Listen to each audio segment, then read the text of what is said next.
तुम यहाँ पहुंचे कैसे? क्या लेने आए हो? तुम हो कौन?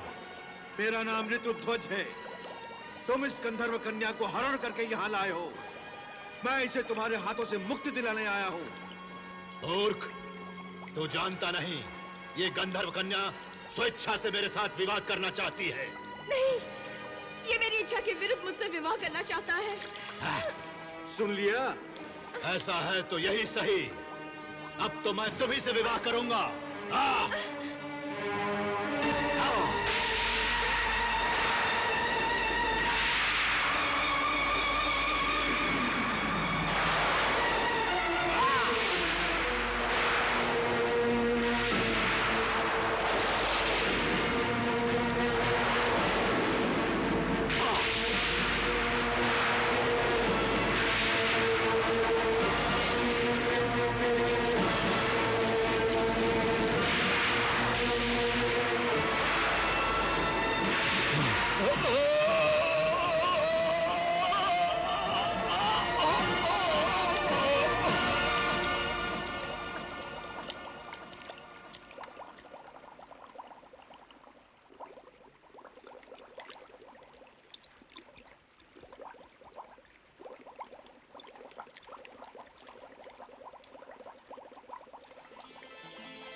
डरो मत।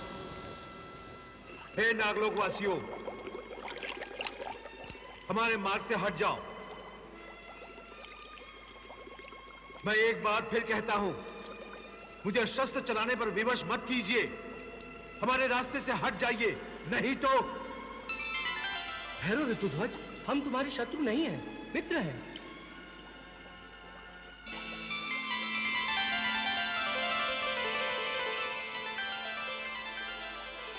मणि प्रकाश, नागपाल, नागलोक में राजकुमार ऋतुध्वज का स्वागत है।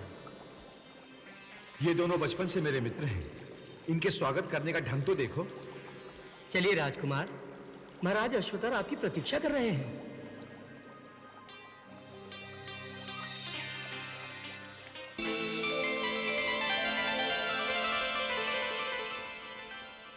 नारायण नारायण। प्रणाम प्रभु। कल्याणमस्तु। क्या बात है प्रभु? शिष्टाचार में कोई भूल हो गई है मुझसे, अथवा मेरे मुख पर अकस्मात इंद्रधनुषी रंग उभर आए हैं जो आप मंद मंद मुस्कुरा रहे हैं? देवर्षि, आपके मन की जिज्ञासा आपके मुखमंडल पर चमकती देख मैं ये समझ गया कि आप ऋतुध्वज और नाग कुमारों की भेंट से उत्सुक हो गए हैं। हाँ प्रभु, हाँ। ये नई मित्रता बिना किसी कारण तो करवाई नहीं होगी आपने। आपने ये भी सुन लिया है कि वो दोनों नाग कुमार ऋतुध्वज के बचपन के मित्र हैं। वही तो प्रभु। इस नई मित्रता में कौन सी घटना घटने जा रही है, यही जानने चला आया। ऋतुध्वज उन नाग कुमारों को प्राणों से भी बढ़कर मित्र मानता है ना? ये तो है। तो पाताल लोक में आने का क्या कारण हो सकता है? हाँ। तो प्राणों को लेकर आप कोई नई लीला करने वाले हैं। नारायण नारायण।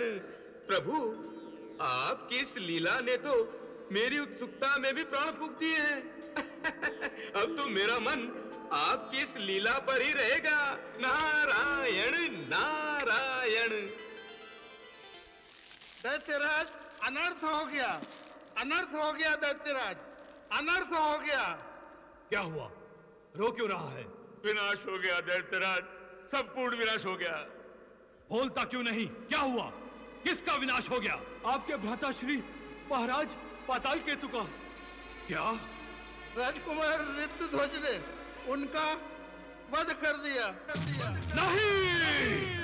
नहीं!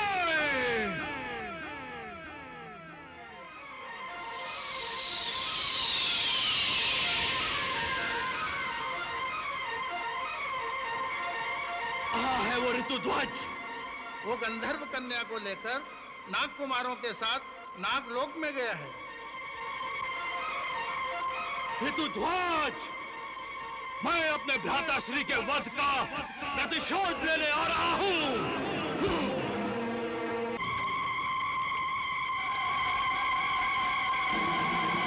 ऋतुध्वज! ऋतुध्वज!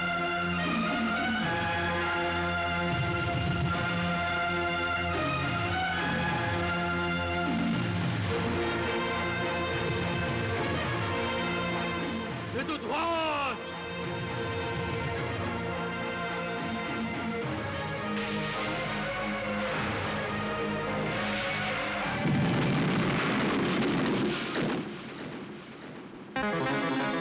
ये क्या कर रहे हो ताल केतु?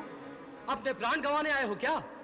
अश्वतर, मैं ऋतुध्वज के प्राण लेने आया हूं यहां। ऋतुध्वज यहां?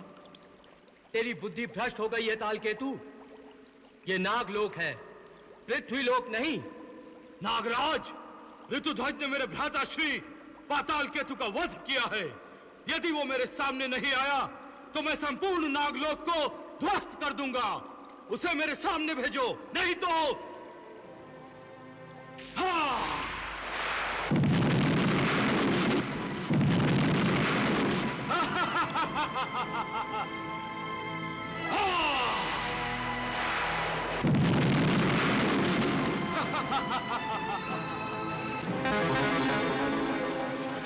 मैं यहां हूं ताल केतु।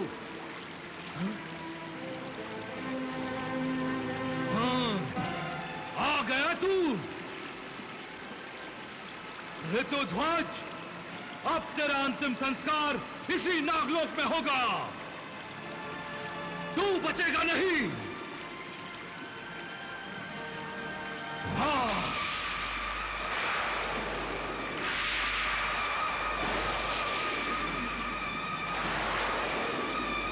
राजकुमार वाह!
ऋतुध्वज, जिस मदालसा के लिए तूने मेरे भ्राताश्री पाताल केतु का वध किया है, उसी मदालसा को मैं तुझसे एक दिन छीनकर अवश्य ले जाऊंगा।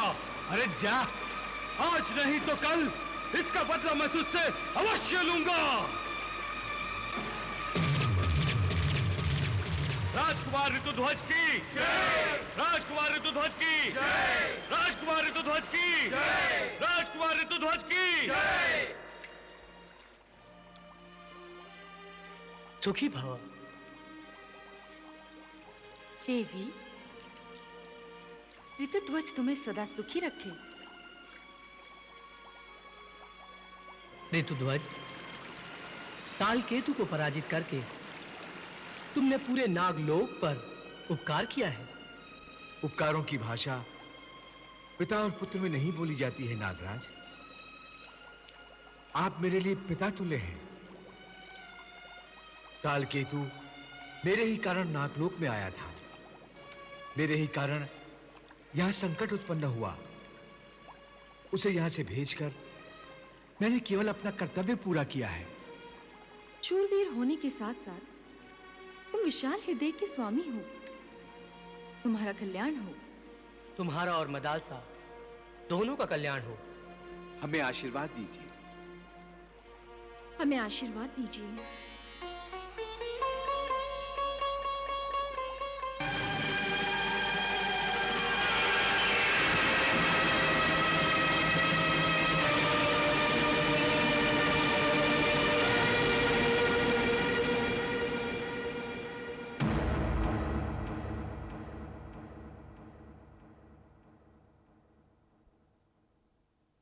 नहीं ऋतुध्वज, इस शस्त्र से तो तुम शीघ्र ही प्राण त्याग दोगे।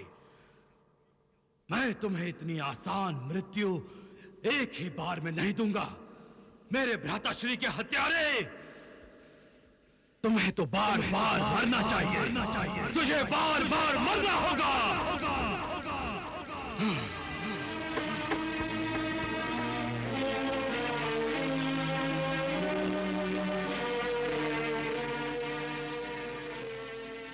राजकुमार ऋतुध्वज की जय। राजकुमार ऋतुध्वज की जय। राजकुमार ऋतुध्वज की जय। राजकुमार ऋतुध्वज की जय।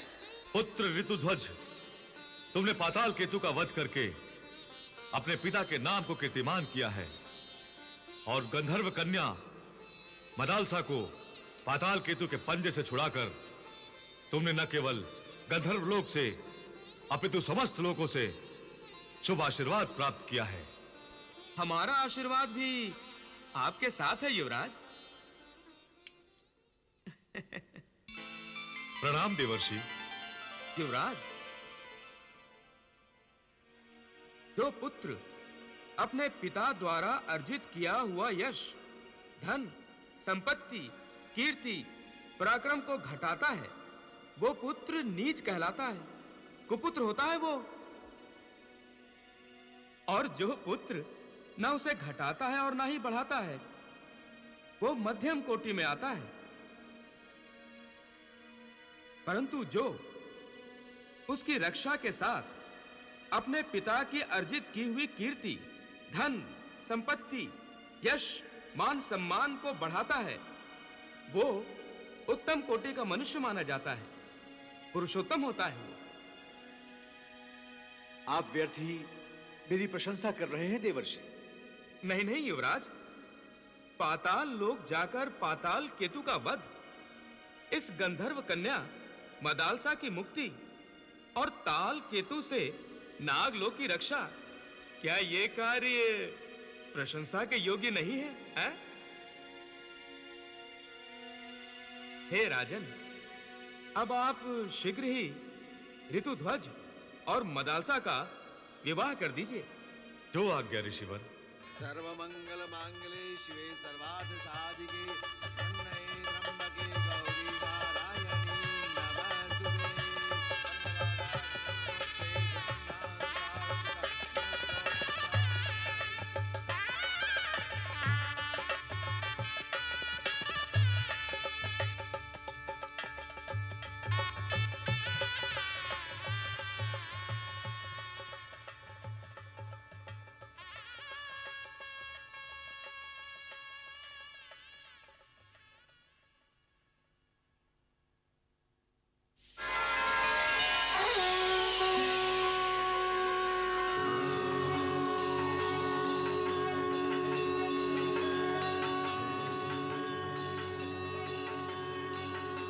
हे वत्स ऋतुध्वज, हे पुत्री मदालसा, मैं तुम दोनों से अति प्रसन्न हूं।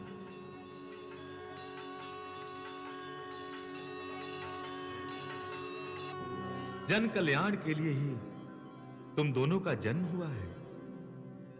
पुत्री मदालसा, तुम ज्ञान का प्रसार करोगी और ऋतुध्वज, तुम इस पृथ्वी लोक पर धर्म का मार्गदर्शन करते हुए अपने शौर्य और बल द्वारा अधर्मियों और अनाचारियों का दमन करके सज्जनों की रक्षा करोगे।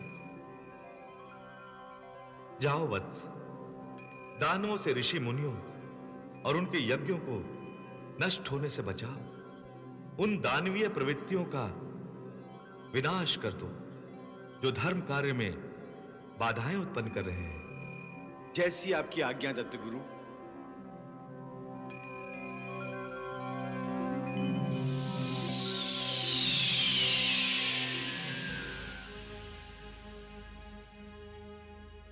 भगवान दत्तात्रेय के आदेश को शिरोधार्य करके धर्मात्मा ऋतुध्वज अत्याचारियों अनाचारियों का दमन करने के लिए निकल पड़े।